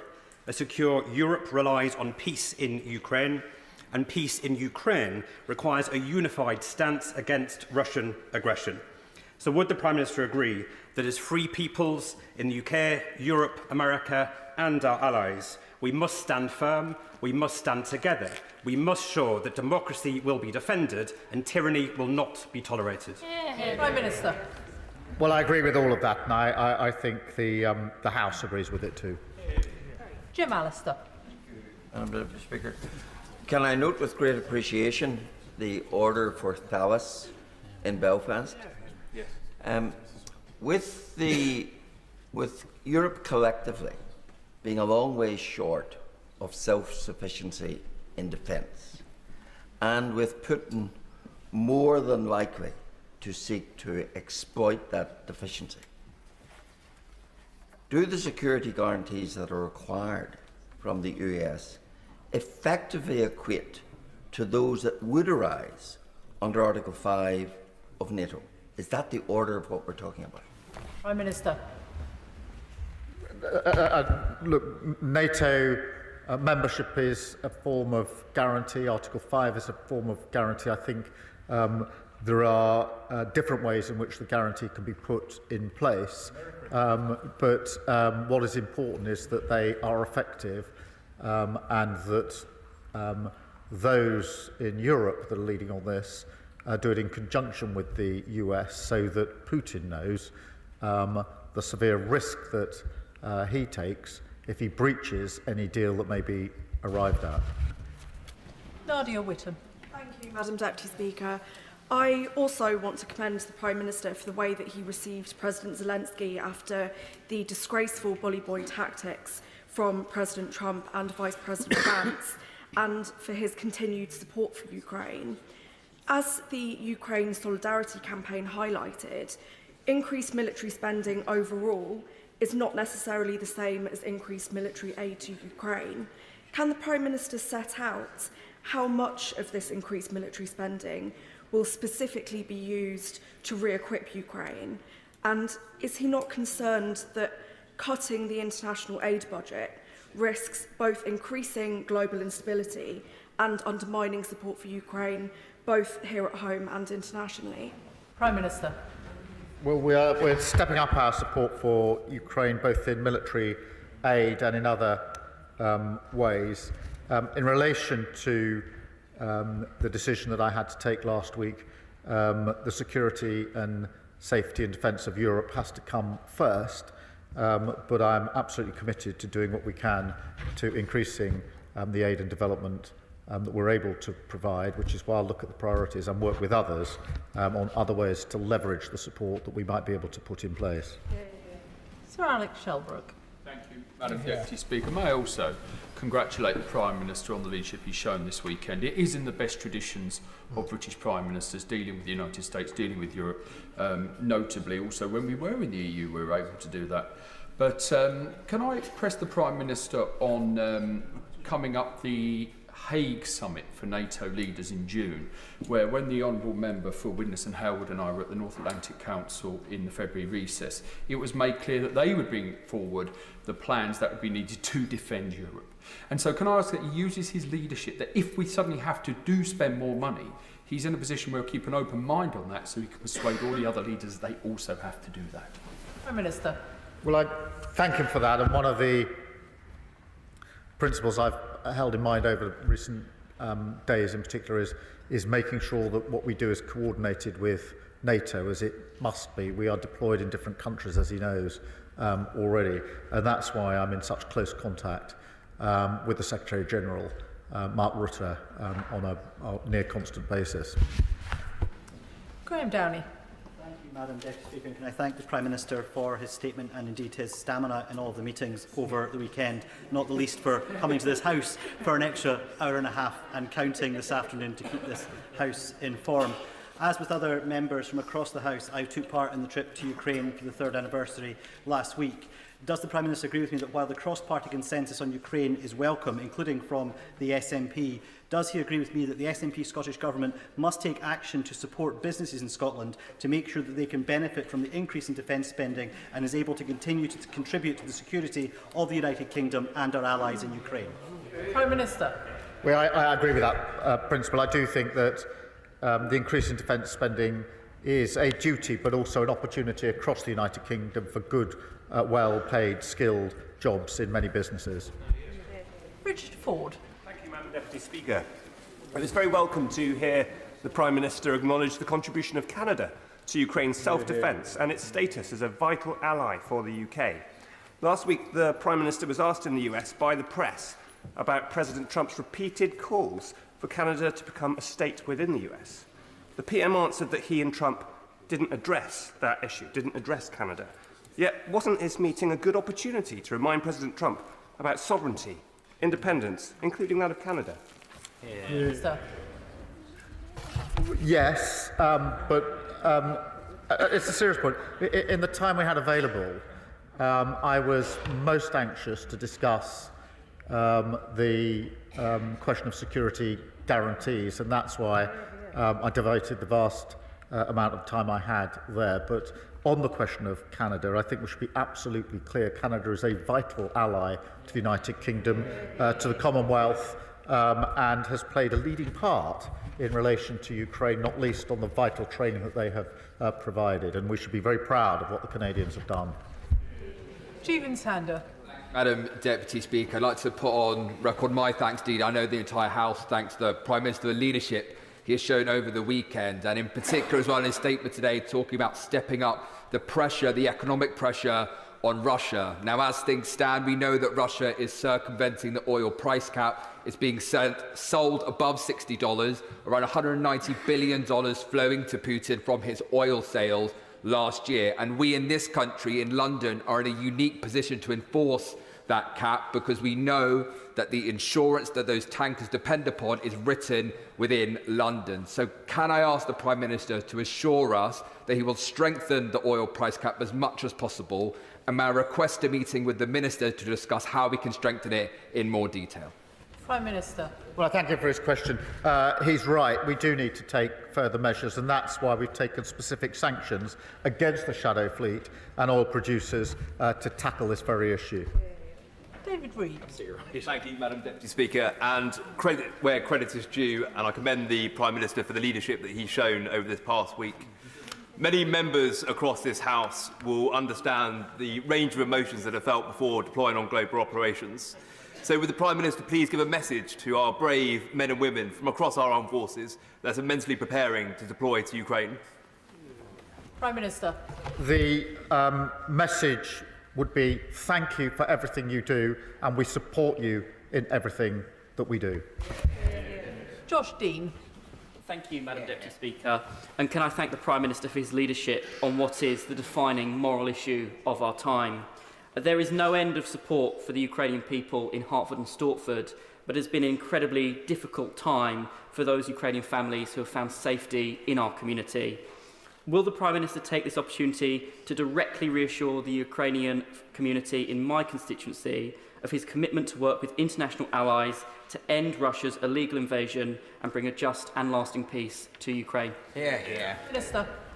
Yes, I will, and I know that the Ukrainian communities here in the United Kingdom are extremely anxious, particularly so in the last few days, and speaking myself to some of them, particularly those that have come from areas that are occupied by Russia, they're extremely concerned about the ongoing situation. Lisa Smart. Thank you very much, Madam Deputy Speaker. I very much agree with the Prime Minister's remarks about the steadfast support for Ukraine across the United Kingdom. And if my inbox over the weekend is anything to go by, my Hazel Grove constituents agree with me too. From the Foreign Secretary last week about the need to move from freezing to seizing Russian assets, the principle, not just the interest. The Prime Minister remarked that this was a complicated issue, and anybody sensible would absolutely agree with him. What efforts is he taking with ministerial colleagues and others to simplify this issue so that we can strengthen the hand of our brave Ukrainian allies? Prime Minister. Well, we are doing what we can. I think this, it's not just something within the UK. Frankly, it's something that came up yesterday in the discussions. If there is any possibility of going further, and I don't know whether there is, then it's going to have to be done with other countries at the same time. I don't want to get ahead of myself because it may simply be too complicated and too risky, but certainly there's an appetite now to look more closely at the possibilities of looking at these assets. John Slinger. Thank you, Madam Deputy Speaker. At the weekend, a Ukrainian constituent said to me, "As the bombs fell on my city last night, one thing remains unchanged. No one here wants a peace built on surrender or at the cost of dignity. So to those who stand with us, not just in words but in truth, thank you." Does the Prime Minister agree that strong diplomacy, such as his, that encourages friends to defend our values, Ukraine and the international rules-based system, is in the permanent interest of the UK, Europe, the United States and the wider world, and that it honours our Ukrainian friends who have sacrificed so much? Well, I thank him for his question. I agree with everything that he says, and those are the principles and the values that we most hope have uppermost in our mind as we take our decisions. Mark Pritchard. Speaker, can I commend the Prime Minister for his ongoing support for Ukraine, and indeed the Defence Secretary and the Foreign Secretary, and indeed the leadership the Prime Minister has shown over the last few days. He also mentions about not having the false choice of choosing between our allies, the United States and Europe, and I completely agree with him on that. So does he agree with me that there is an opportunity, a historic opportunity, for his government, hopefully supported by this side of the House, and this country to be a diplomatic, political and defence bridge between the United States and Europe? Prime Minister. Yes, I do think there's that opportunity, and that is why we will not make that choice between one side or the other of the Atlantic, because that is against our history and country and my party, and actually cross-party. And the best way to secure defence and security of Europe is to ensure that we are working both with our European allies and the US in our special relationship. Noah Law. Madam Deputy Speaker, and I declare an interest as a member of the International Development Committee, which of course brings me with a heavy heart to hear the news of the cuts to overseas development assistance to fund a rise in defence spending. And whilst it brings me with that heavy heart, I wholeheartedly agree with the Prime Minister's decision and ask, does he agree with me that international development and security are two sides of the same coin, and that we cannot have economic development in Europe and the wider world without a safe and secure Ukraine? Prime Minister. Well, I do agree, and that's why I remain committed to international development, why I want to get back to a position where we can increase international development, but also why I want to work across the House to see what else we can do in the immediate and near term to pull other levers in relation to development. Chris Law. Thank you, Madam Deputy Speaker. May I thank the Prime Minister for being consistent in his message to his allies that any future negotiated peace must include Europe and Ukraine, that must be sustainable, and it must protect the territory and sovereignty of Ukraine. However, in order to achieve that lasting peace, it's going to require engagement with civic society engaged in peace building, atrocity prevention and long-term conflict prevention initiatives, all of which are currently funded by a foreign aid budget. So how does the Prime Minister hope to achieve those objectives when you've just followed the Trump playbook and announced a plan to cut overseas aid spending by 40%? Prime Minister. I don't accept that characterisation. I do think it's important. It's very important that we provide the funds we need for our defence spend. And what we've got from the SNP is what we had at the budget, which is, yes, they want the biggest provision of money and finance to the Scottish Government that has ever happened under devolution, but no, they don't want to say how they'll pay for it. Yes, they want an increase in defence funding, but no, they don't want to say how they can pay for it. That's unserious. Josh Simons. Thank you, Madam Deputy Speaker. In recent months, the party opposite, who apparently lack the stamina that the Prime Minister displayed over the weekend, have confidently and repeatedly pronounced to the Prime Minister what the United States President will and won't do, all of which has turned out to be bluff and bluster.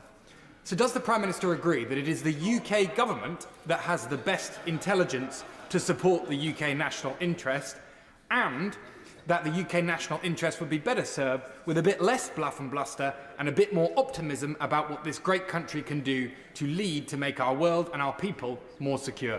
Prime Minister. Well, I agree with that. And look, I'm proud of the fact that as a country, over many, many decades and throughout our history, we've always stepped up when it's been necessary to step up. It is now time again to do so. We will do so, and I'm really pleased that by and large we've got full support across the House at a time when we need to step up. Alberto Costa. Thank you, Madam Deputy Speaker. Over the last few days, the Prime Minister has really risen to the challenge, and it's right that most in this House have this afternoon commended him for being a statesman. In his statement, he said that the lasting peace must guarantee the sovereignty and security of Ukraine. Is this the Ukraine of pre-2014?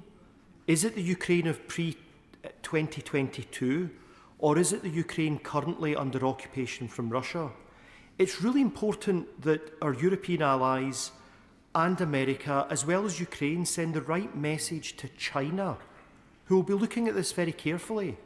If they think that they can brutally invade Taiwan and secure a piece of territory there under some future security deal, that will not be good for anyone in the West. Will the Prime Minister bear that in mind? Prime Minister. Well, he makes a very good point in relation to those around the world that will be looking in and observing the way in which we deal with Russia and deal with the risks from Russia. But it only underlines that any discussion about Ukraine must be done with Ukraine at the table, not by others. Dave Robertson. Thank you, Madam Deputy Speaker. It's clear that Russian aggression is making our continent less safe. And I think what we've seen in the last week is this House, largely, but this government particularly, and absolutely this Prime Minister rising to that challenge. Can I ask my right honourable friend what steps he's going to take to ensure that our European allies also rise to that challenge and commit to spending 2.5% of their GDPs on defence? Prime Minister. We're working together to do what we can to ensure that all of our colleagues rise to this particular challenge. That is to do with capability, spending and coordination, and that's amongst the things we've been discussing quite intensively over this weekend. Luke Evans. The difference between decent and deceit may only be one letter, but it's the gap. The gap defines a man's character, and after what we saw on Friday, whatever the context of that meeting, when the Prime Minister next speaks to President Trump, will he remind him of this and make sure that decency is at the centre of any of those negotiations? Prime Minister. My absolute focus, I mean, look, nobody wanted to see what we saw on Friday. I don't think there's any dissent to that. But it is important that we pragmatically work forward to what matters most, which is lasting peace in Europe. And that is what conditions the approach that I've taken to this throughout the last few days. Andrew Lewin. Thank you, Madam Deputy Speaker. I want to thank the Prime Minister for his leadership and particularly the difficult but decisive decision to have that immediate increase in defence spending. But he said earlier from the dispatch box that the tough choices were not done, and he's absolutely right. And with a view to the future, I wonder if he's able to say a little bit more about this idea of a rearmament bank, and whether, whilst I appreciate this is only at conceptual stage, it's something that we could do together with our European allies, but also our friends in the Commonwealth as well. Minister. Look, I do think we should look at all options, and I think this is one of the options that should be taken very seriously, and that is what we're doing. It is important. Ben Maguire. Thank you, Madam Deputy Speaker.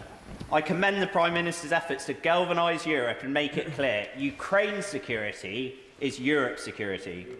Given President Trump's reluctance to support Ukraine, isn't it time the government brings forward emergency legislation to seize Russian assets, which can directly support the defence of Ukraine and its people? Minister. I think he's heard my answer on this. We are looking at what can be done, but it's complicated and it's got to be done if it's to be done with others. James Naish. Thank you, Madam Deputy Speaker. I spoke to dozens of people on the doorstep over the weekend who welcomed the significant steps that the Prime Minister has taken to protect Europe's borders and genuinely value his leadership on this extremely important matter. So I thank him on my constituents' behalf. The Prime Minister will be aware that over the past week, Russia has launched over 1,000 attack drones, nearly 1,300 aerial bombs and more than 20 missiles at Ukraine. Population centres continue to be targeted with the aim of killing Ukrainian civilians. Would he agree that strengthening Ukrainian air defences is pivotal, and welcome Lithuania's announcement last week that it will soon hand over RBS-70 short-range air defence systems to Ukraine? Prime Minister. Well, he makes a good point, and we should not lose sight of the fact that whilst we're discussing security guarantees and the like, Russia has been unrelenting in its attack on civilians, ramping it up whilst we talk of how to resolve this issue. And of course, we should do everything we can to assist them with their air defences. Dr. Kieran Mullen. Deputy Speaker, the Prime Minister will know that one of the challenges is American voices that suggest their focus should be on China and not Europe. I think a victory for Russia would also be a victory for China. But at a time when we're asking America to focus on our strategic interests, we should be willing to demonstrate our commitment to theirs. So in that regard, could he reconfirm his commitment to AUKUS and update the House on progress in that regard? Prime Minister. Well, let me recommit to AUKUS and our strong support for AUKUS, and the point he makes is absolutely right, that China is watching very carefully what is happening in Russia, and we should always bear that in mind. Mark Sewards. Thank you, Madam Deputy Speaker.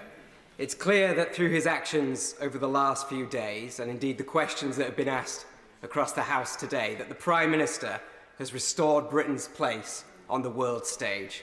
As a patriot, I thank him for that. It's also clear just how hard he's working to ensure that there is a sustainable and lasting peace in Ukraine. Now, I still find myself speaking to individuals, and I believe they are a minority, who question why we are still sending money to Ukraine. Why isn't this money being spent on Britain? Please can the Prime Minister say what he would tell them, why it's in Britain's direct national interest to ensure Ukraine wins this peace from a position of strength. Prime Minister. Well, he makes a very good point. It is in our national interest because insecurity and conflict in Europe always washes up on our shore. It has already done that. The cost of living crisis is far worse because of the conflict in Ukraine. Oil prices, energy prices have gone through the roof in the last few years because of the conflict in Ukraine. Working people in Britain are already paying the price, and there'll be an even bigger price if we do not have a sustained and lasting peace in Ukraine. This is about Ukraine's sovereignty, of course it is, but it is also about the safety and security of Europe and the safety and security of our country. That's why it's in our national interest for us to take the steps that we're taking. Neil Shastri-Hurst. Thank you very much, Madam Deputy Speaker, and may I join others in commending the Prime Minister for his diplomatic leadership over the last few days. Can the Prime Minister set out what steps he is taking to discourage third nations from providing hardware that the Russian military can then use to prosecute their illegal war?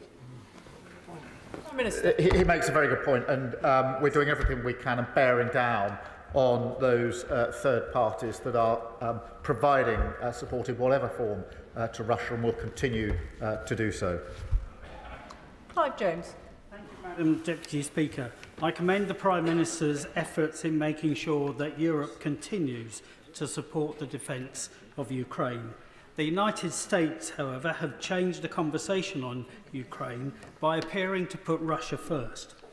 The United States Defence Secretary now claims Russia is not a significant cybersecurity threat to the US anymore. Elon Musk is publicly calling for the US to leave NATO, and the US Vice President is an effective mouthpiece for Vladimir Putin in the Oval Office. Considering all of this, does the Prime Minister think that ourselves and our European and our Commonwealth allies can keep President Trump on board until a fair settlement for all of the people of Ukraine is achieved?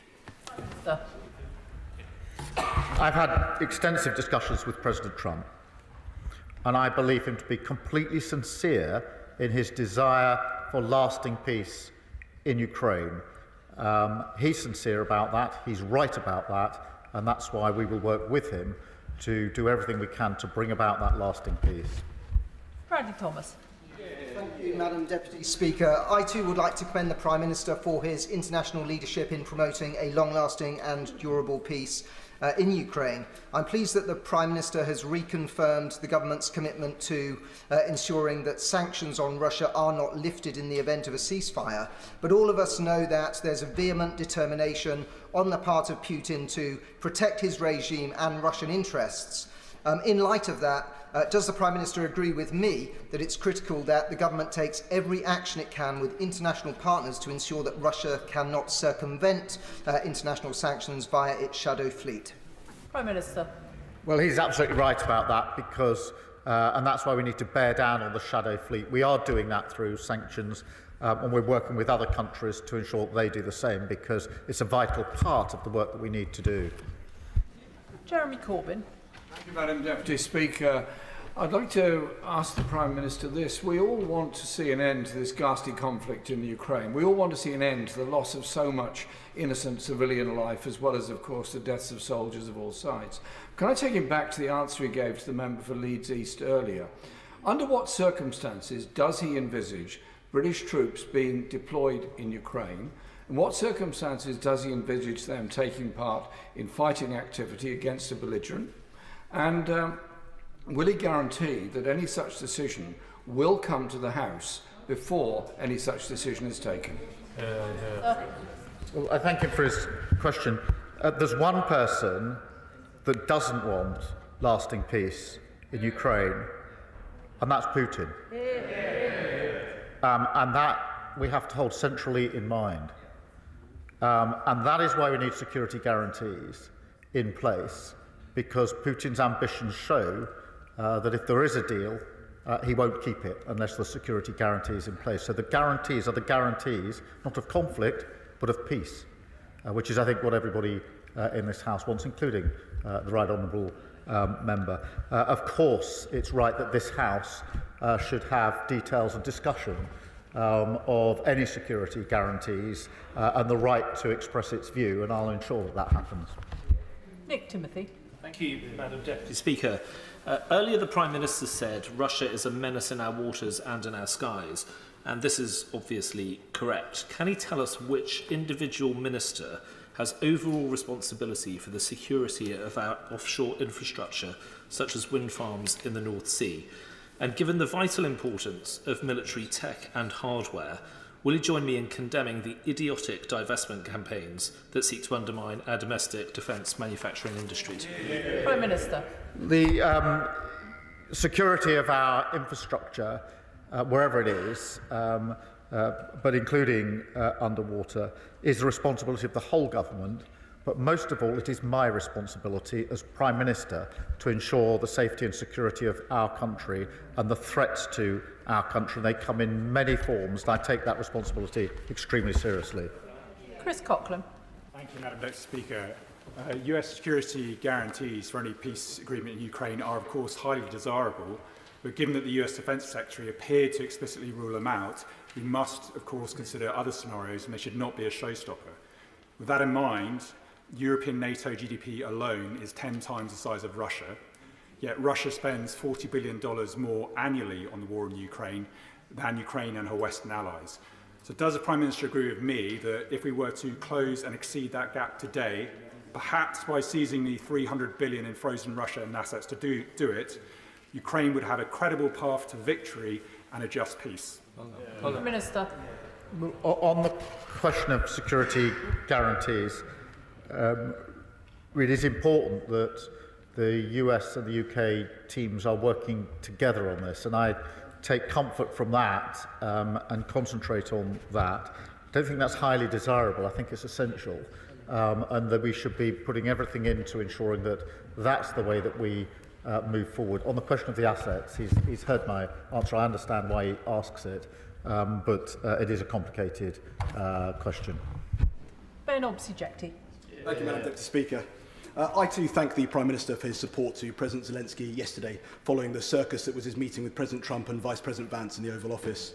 But following the Prime Minister's discussions with President Trump last Thursday, can the Prime Minister provide assurance regarding the ongoing presence in this country of the USAFE at current levels, and give reassurance that the US's £500 million DIO investment in the European Infrastructure Consolidations Project's new Joint Intelligence Analysis Complex, RAF Molesworth, also the home of the NATO Intelligence Fusion Centre, will not be put in jeopardy given the change in European posture of the new US administration? Prime Minister.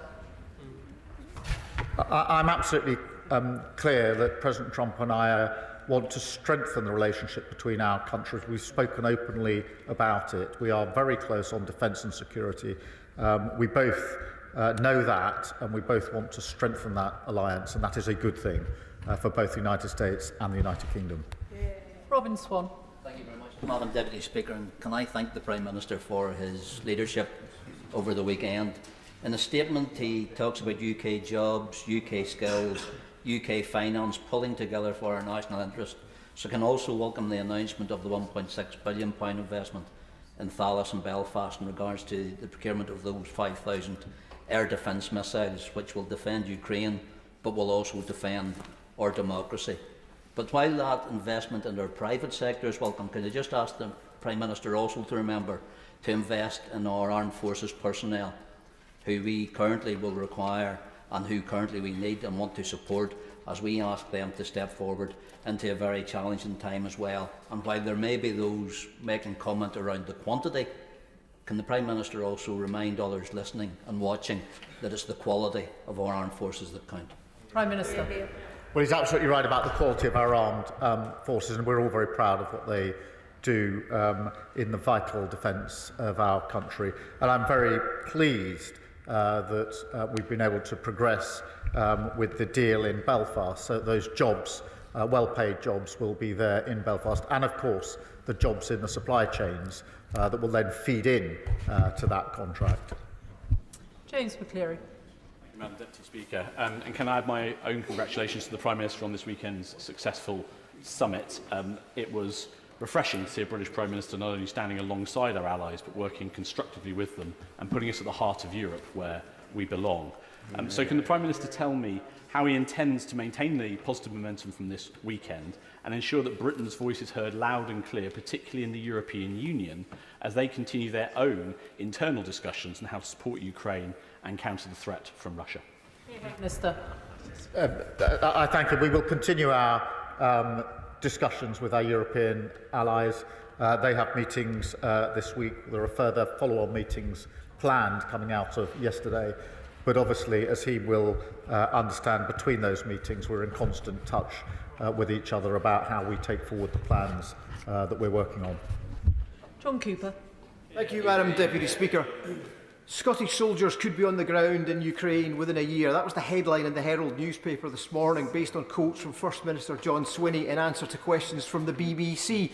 Notwithstanding that the British armed forces have many fine and gallant young Scots serving with them, can the Prime Minister confirm that the decision, the burden indeed, on deploying British troops anywhere sits with him and with this House and not with a divisive First Minister at the head of a devolved administration?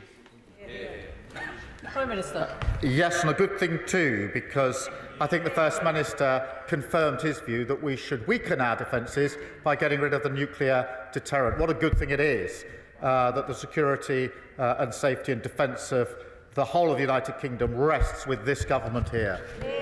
Callum Miller.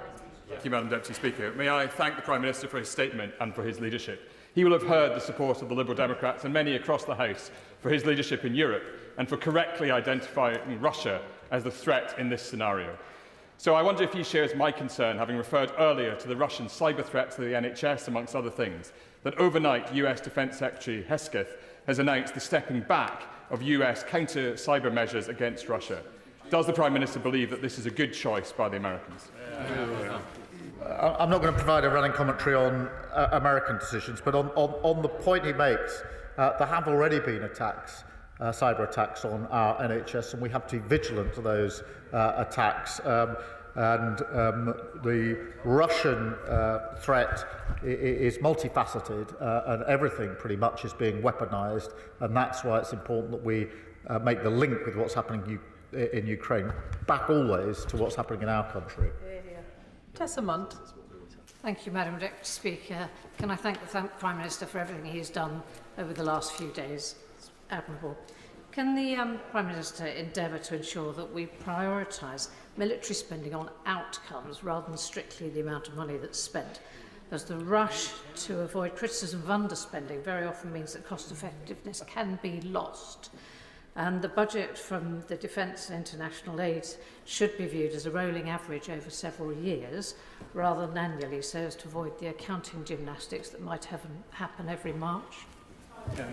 Well, I thank her, and it is really important that as we spend more on defence, we make sure that we get value for the money that we're investing and the best capability, because she's right, it's the outcome in a sense that matters here, which is why the strategic review is going through the challenges that we face and the capabilities to make sure that they match up. But she's absolutely right about the need to make sure that there is value for money and we're getting the best we can in terms of the capability that we need.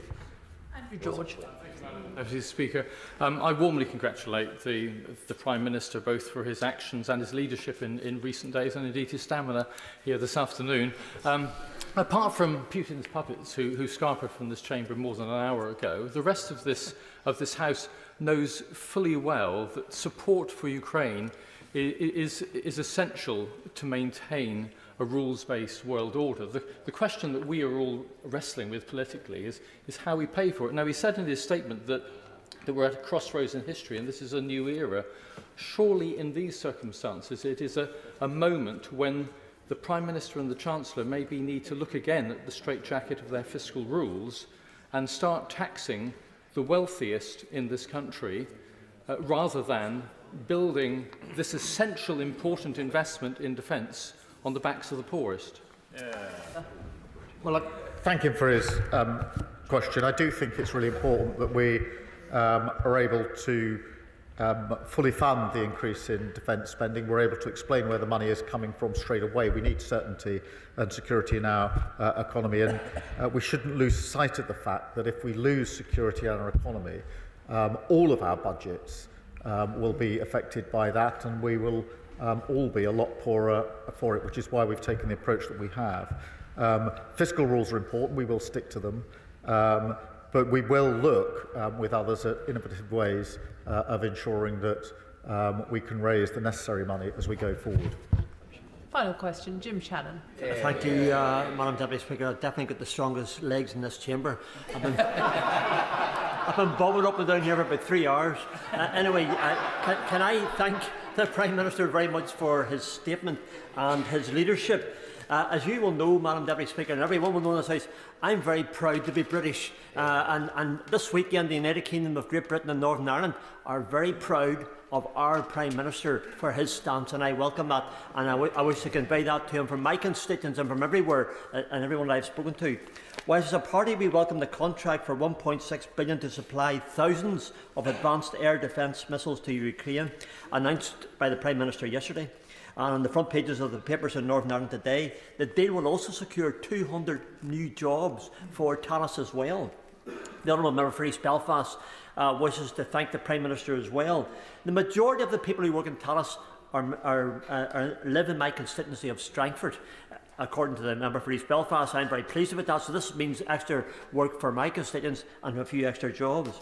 I welcome equally the very clear indication that we are standing firm in support of Ukraine as it battles against Russia. So will the Prime Minister please confirm that this support will seek to broker peace, but ensure that this is not until the right thing is done by the people of Ukraine, and this remains our foundational principle. Thank you. Prime Minister. Well, I thank him, and on the principles he's right, and I'm so pleased about the jobs in Northern Ireland. As for the bobbing, it was when I came here 10 years ago to see the sort of joint gym session that we go through in these debates, particularly long ones, is something to behold. But I suppose it does keep us all a bit fitter and a bit healthier, which has to be a good thing. Thank you. Can I thank the Prime Minister for his statement this afternoon? There'll just be a few moments so the front benches can swap over.